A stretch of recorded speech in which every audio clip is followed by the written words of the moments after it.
بسم اللہ الرحمن الرحیم۔ اتقوا اللہ.com کی جانب سے اس ہفتے کا پیغام وطن کی محبت اسلام میں۔ الحمدللہ وکفا وسلام علی عبادہ الذین اصطفى، اما بعد۔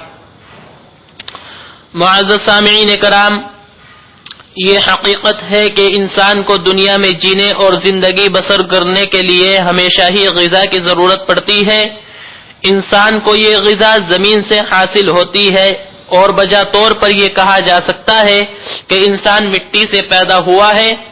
سورہ حج میں اللہ تعالیٰ نے ارشاد فرمایا ہے، ہم نے تم کو مٹی سے پیدا کیا، اور سورہ اعراف میں ارشاد فرمایا ہے، ہم نے تم کو زمین میں ٹھہرایا اور تمہارے لیے زندگی کے سامان زمین سے پیدا کیے۔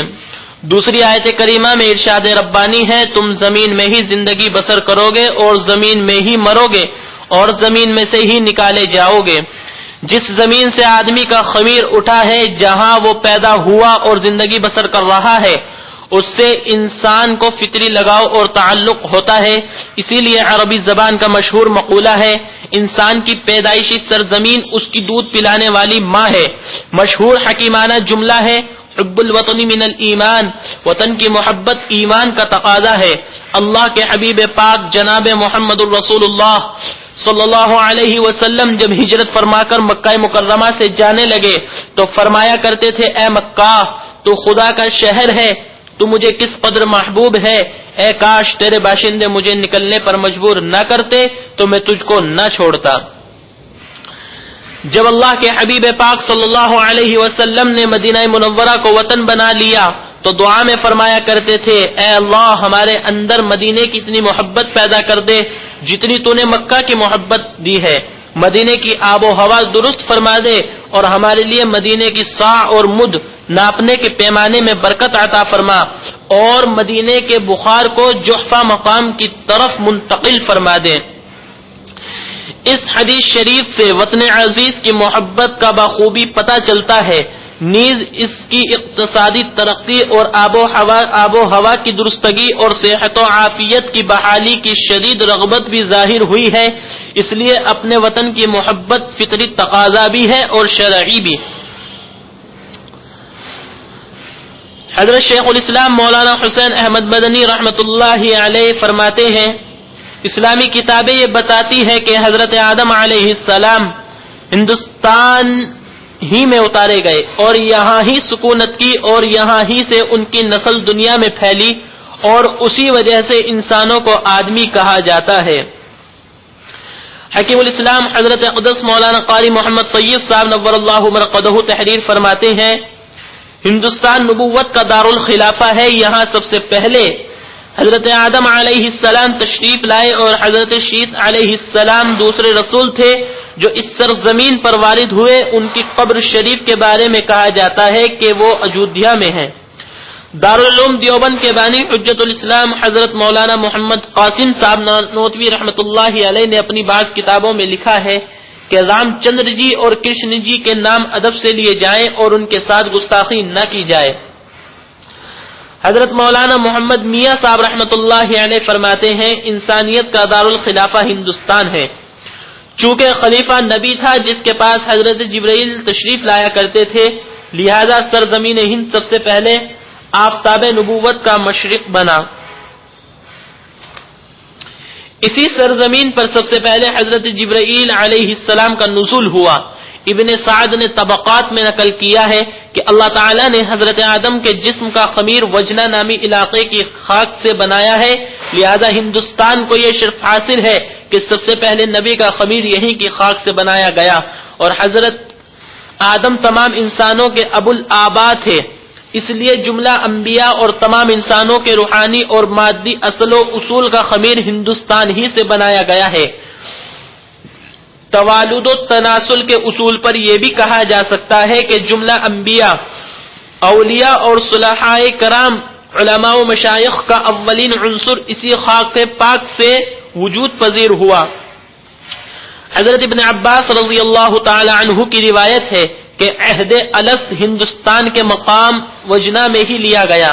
اللہ نے تمام انسانوں کی روحوں کو حضرت آدم کی پشت سے برآمد کر کے ان کو خطاب کیا اور فرمایا کہ کیا میں تمہارا پروردگار نہیں ہوں؟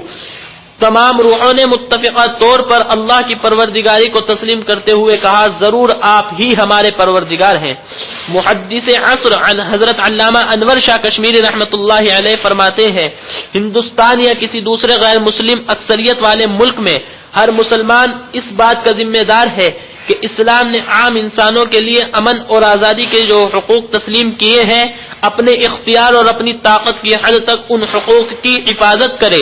ظاہر ہے اس مقصد کے تحت ہر مسلمان کو ملک کی سیاسی، معاشی اور شہری سرگرمیوں میں بقدر طاقت حصہ لینا پڑے گا تاکہ اپنے ہاتھ میں سیاسی اور معاشی قوت کے ذریعے وہ ملک کے عام باشندوں کی جان و مال اور روٹی کپڑے کے حقوق کی حفاظت کا اپنے وسائل کی حد تک فرض انجام دے سکے۔ ایک مسلمان اگر محض تماشائی بن کر زندگی گزارنا چاہے اور ملک کی سیاسی سرگرمیوں اور معاشی اور اقتصادی جدوجہد سے کنارہ کش رہے تو وہ خدا کے عام بندوں کی خدمت کا فرض کیسے ادا کر سکتا ہے؟ ہمارے اکابر علماء کرام اور عام مسلمانوں نے ہمیشہ ملک میں محبت، اتحاد، حسن معاشرت، بھائی چارگی اور قومی یکجہتی اور رواداری کو فروغ دینے میں نمایاں کردار ادا کیا ہے۔ شیخ الاسلام حضرت مولانا سید حسین احمد مدنی رحمۃ اللہ علیہ فرماتے ہیں ہم باشندگان ہندوستان بحیثیت ہندوستانی ہونے کے ایک اشتراک رکھتے ہیں جو کہ اختلاف مذاہب اور اختلاف تہذیب کے ساتھ ہر حال میں باقی رہتا ہے۔ جس طرح ہماری صورتوں کے اختلافات اور ذاتوں اور صورتوں کا الگ ہونا، رنگتوں اور قامتوں کے فرق سے ہماری مشترکہ انسانیت میں فرق نہیں آتا، اسی طرح ہمارے مذہبی اور تہذیبی اختلافات ہمارے وطنی اشتراک میں خلل انداز نہیں ہے۔ ہم سب وطنی حیثیت سے ہندوستانی ہیں، لہذا وطنی منافع کے حصول کی فکر اور اس کے لیے جد و جہد مسلمانوں کا بھی اسی طرح فریضہ ہے جس طرح دوسری ملتوں اور غیر مسلم قوموں کا۔ اس کے لیے سب کو مل کر پوری طرح کوشش کرنا بہت زیادہ ضروری ہے۔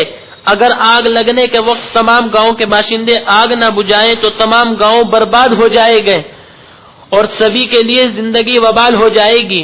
اسی طرح ایک ملک کے باشندوں کا فرض ہے، خواہ ہندو ہو یا مسلمان، سکھ ہو یا پارسی، کہ ملک پر جب کوئی عام مصیبت پڑ جائے تو مشترکہ قوت سے اس کے دور کرنے کی جد و جہد کرے۔ اشتراک وطن کے فرائض سب پر یکساں عائد ہوتے ہیں، مذاہب کے اختلاف سے اس میں کوئی رکاوٹ نہیں ہوتی، ہر ایک اپنے مذہب پر پوری طرح قائم رہ کر ایسے فرائض کو انجام دے سکتا ہے۔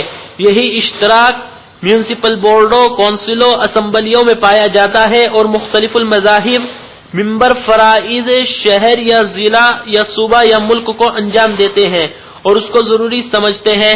اللہ تعالی ہمیں ان باتوں پر غور و فکر کرنے کی توفیق عطا فرمائے، آمین۔ وآخر دعوانا الحمدللہ۔